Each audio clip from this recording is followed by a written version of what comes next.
Hey everyone, Drew Perot here, host of the Broken Brain Podcast, and we're doing something fun for you today.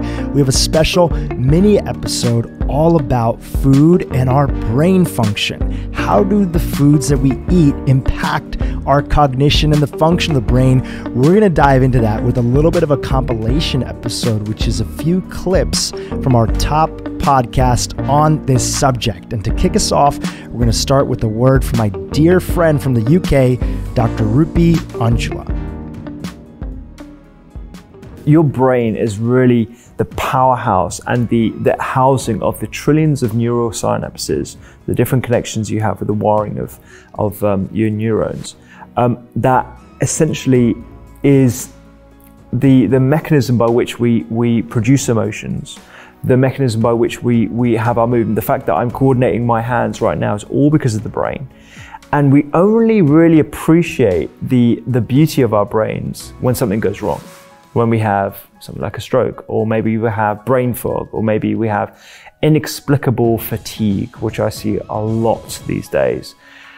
And I think our brains are under fire, and they've been under fire for a number of years now. And that's why we're seeing rising rates of cognitive dysfunction, rising rates of strokes, and rising rates of vascular disease and dementia and neurodegenerative problems. And I'm not saying it can all be explained by food, but food is a huge, huge component. When you look at our Western lifestyles and you look at the associations between what we're putting into our bodies and what's actually being shown to us. Hey everyone, it's Drew Perot again. Every time we eat, we have a chance to boost our brain function. The decisions we make each and every day, like what we eat, how much we sleep, and how often we move, are all steps that can dramatically shift the health of our brain for the better. In this mini episode, I speak with Dr. Rupi Ojula, Max Lugavere, Dr. Rangan Chatterjee, and Dr. David Perlmutter about the empowered approach to supporting the brain, starting with food first.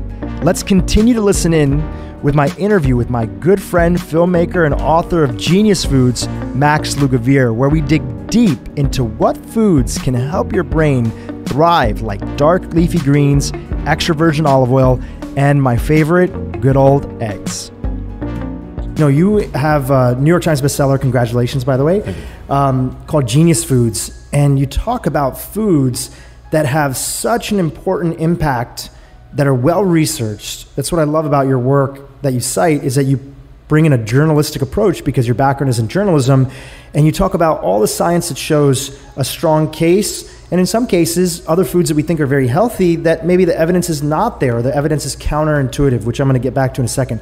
So let's just go through a couple of these. Let's talk about 3 of these foods here that people would be surprised to know that this food is a brain health food. Yeah. So first of all, I mean, with the book Genius Foods, I really wanted to strip away the BS, strip away the dogma, and really pick the foods that are packed with the kinds of nutrients that we know that your brain needs, not only to survive the modern world, but to thrive. We want to give it the kinds of nutrients and the kinds of antioxidants that are really going to help your brain fend off against the insults due to toxin exposure. I mean, the modern world, we're confronted with more toxins than ever before in human history. And I kind of use toxins to cast a wide net. I mean, this could describe anything from the industrial grain and seed oils that we overconsume today, the canola oil, corn oil, soybean oil. These oils are toxic, but then all the way down to the refined processed carbohydrates that now make up 60% of the calories that we intake. So these foods that I highlight, if you can go to the supermarket and just buy them on loop, you're going to be doing your brain a huge favor. So 3 of them, I would say, for one, definitely dark leafy greens. So my favorite, spinach, kale, and arugula. What I try to do every single day is I try to eat what I call a large fatty salad. And I'm usually focusing on those 3 greens. Rush University research has found that people who do this, consume a large bowl of dark leafy greens every day, have brains that look up to 11 years younger on scans. So, I mean, you want to have a more youthful brain, eat dark leafy greens. I'm usually dousing those greens in extra virgin olive oil. And I'll tell you why. Extra virgin olive oil I consider to be a genius food in its own right.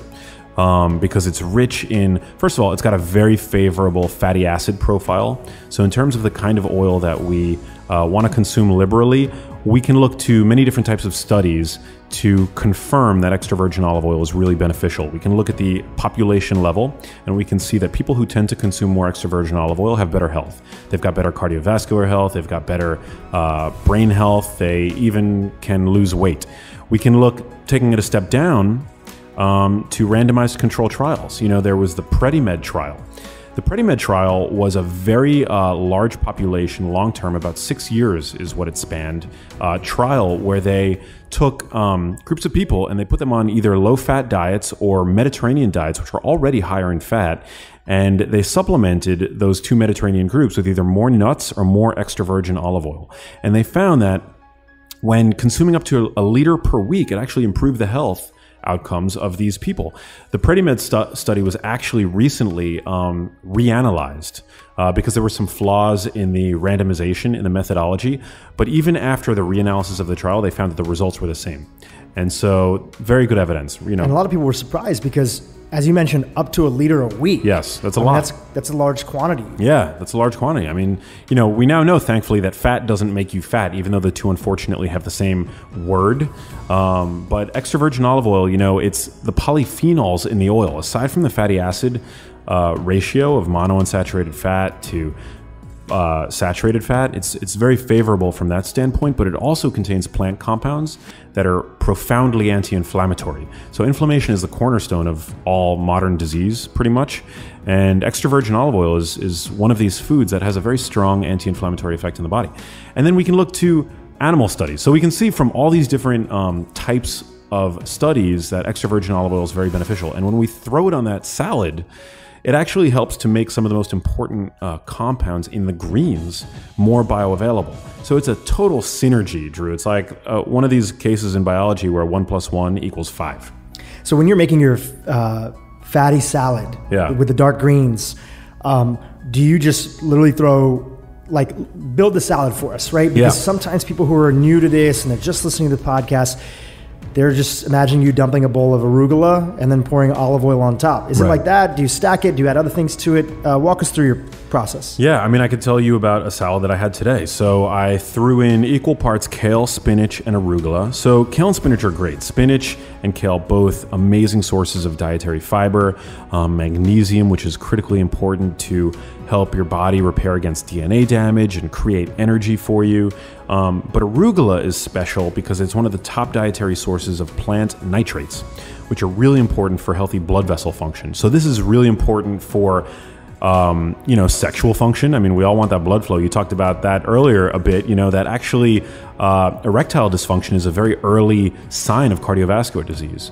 And it's a sort of under-recognized sign. But also your brain relies on healthy blood flow as well. And one single high nitrate meal actually might boost cognitive function. It boosts blood flow to the brain.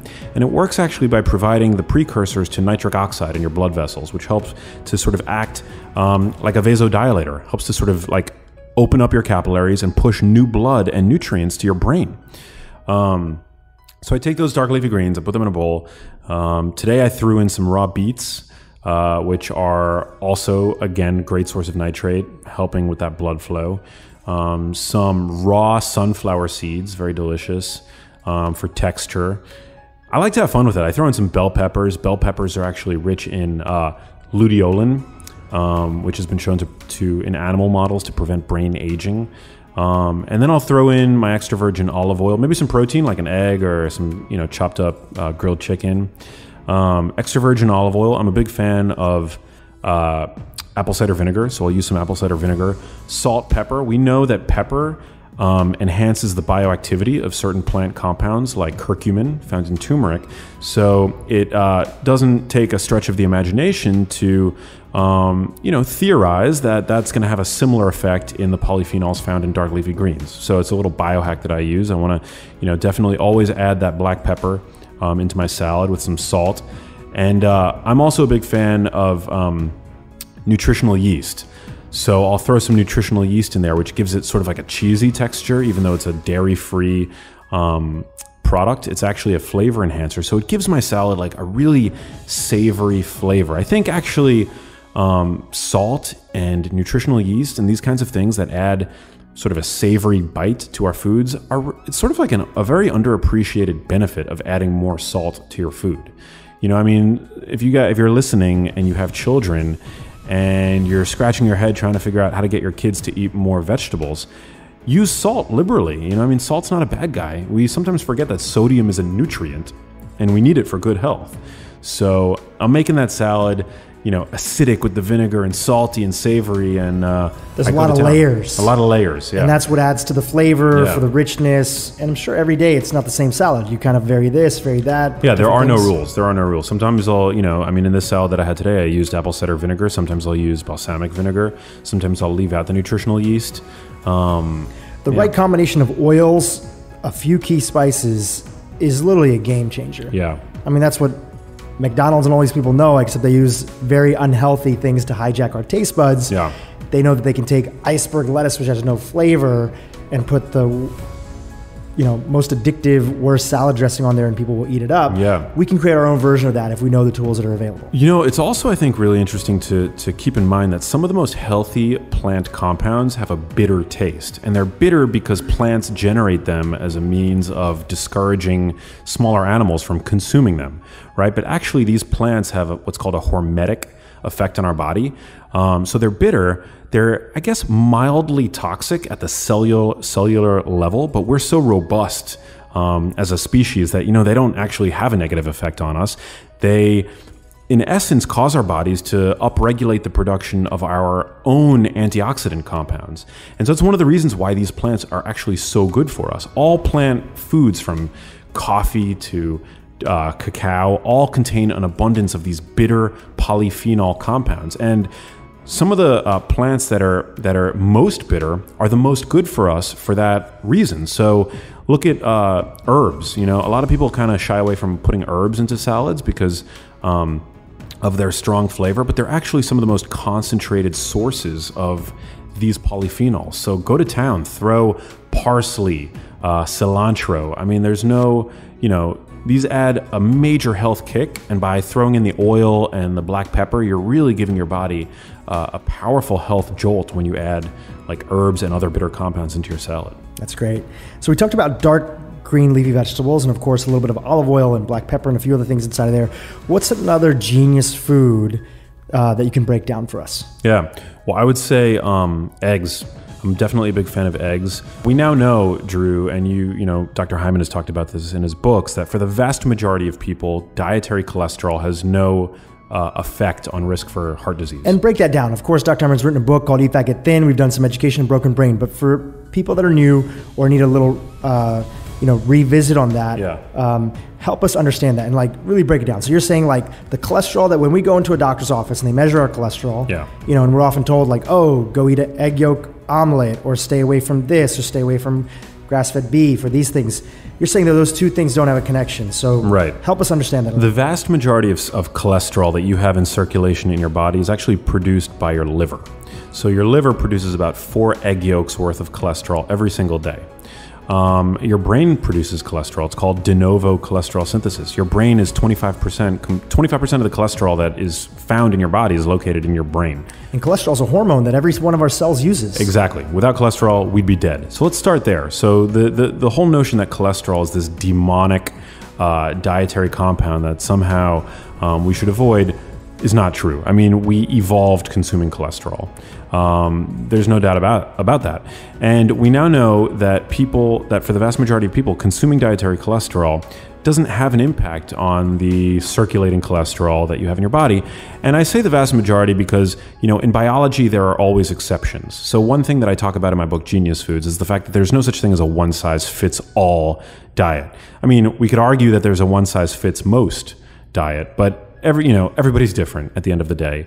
And so there are people that are hyper absorbers. And so I just want to be really clear that, you know, these are recommendations that for most of the people listening to this podcast, you know, feel free to eat the egg yolk. It's not going to have any impact on your circulating cholesterol. And in fact, egg yolks are nature's multivitamin.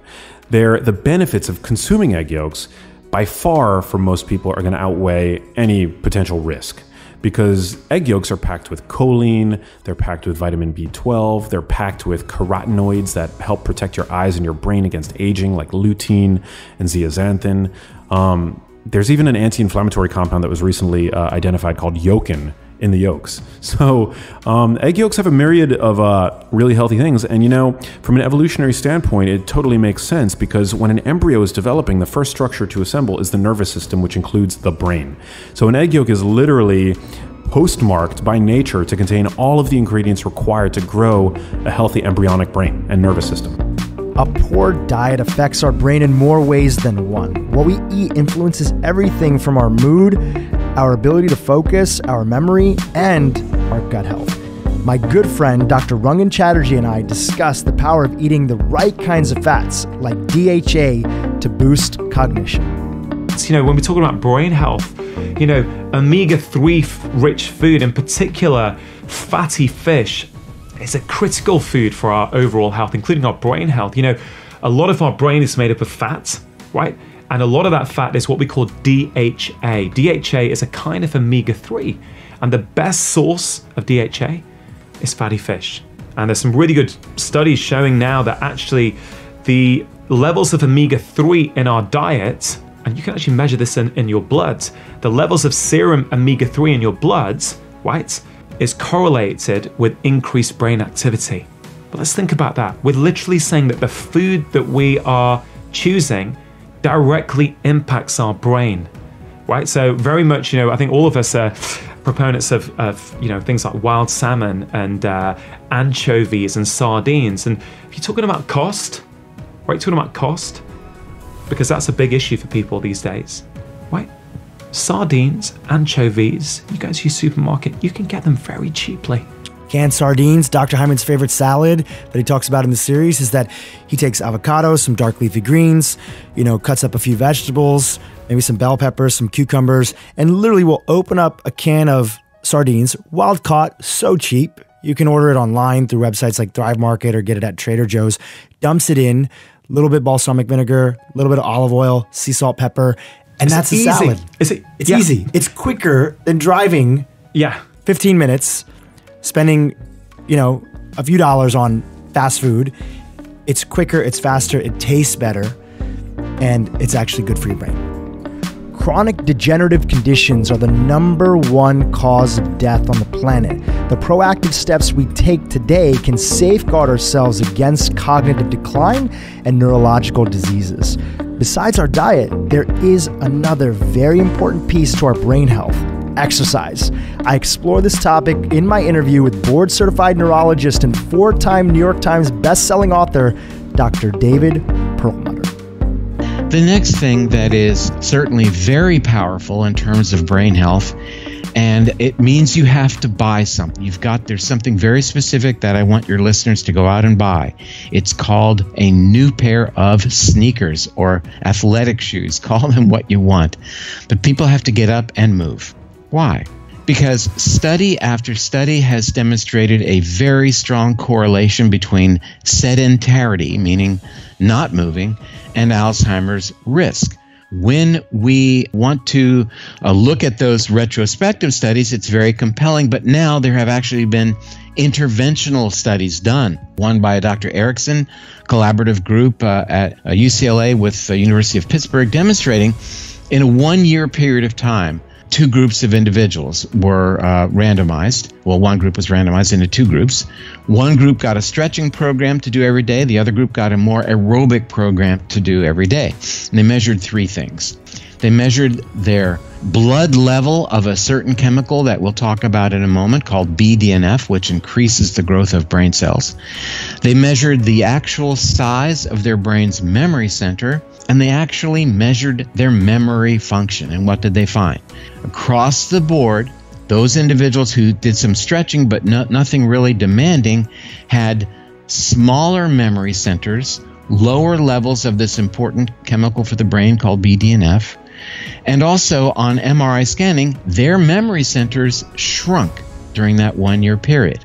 In contrast to those people who simply did aerobic exercise, who had better memory function, higher levels of BDNF, and their hippocampus, the memory processing center in the brain, actually increased in size.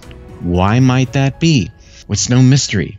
BDNF is increased in individuals who engage in physical exercise. Very straightforward. BDNF stimulates a process called neurogenesis, meaning the growth of new brain cells, specifically in the brain's memory center called the hippocampus. So it all fits together. If you cut your carbs, eat more fat, and get some physical exercise very regularly, I would say 6 times a week, minimum 20 minutes, get your heart rate up, you're already on a program that is absolutely going to help reduce, and quite dramatically, your risk for a disease for which there is no treatment called Alzheimer's. So, this is the message that is not patentable. No one can own it. No one can put it into a pill and make billions of dollars selling it. And yet, this is a message that the general public really isn't getting. When you watch the evening news, you see advertisements for an Alzheimer's pill or something made from jellyfish or who knows what, like that's supposed to be your answer, where people have the answer already. They just need to put this into play. Hi everyone, it's Drew again. What you choose to put on your plate is one of the most important health interventions you can make. Food not only affects our likeliness of disease, but it also can lengthen our lives, change our mood, and even affect the expression of our DNA. By approaching disease with a holistic perspective, of which food is very much a vital part, we can tackle the root cause of disease and truly live well. We can change our destiny by making better choices today. Thank you so much for tuning into this mini episode of the Broken Brain Podcast. I'd love to hear what you thought about it. Hit me up on Instagram at DHRU Drew Purohit, Purohit, and send me your feedback. Wishing you a beautiful week.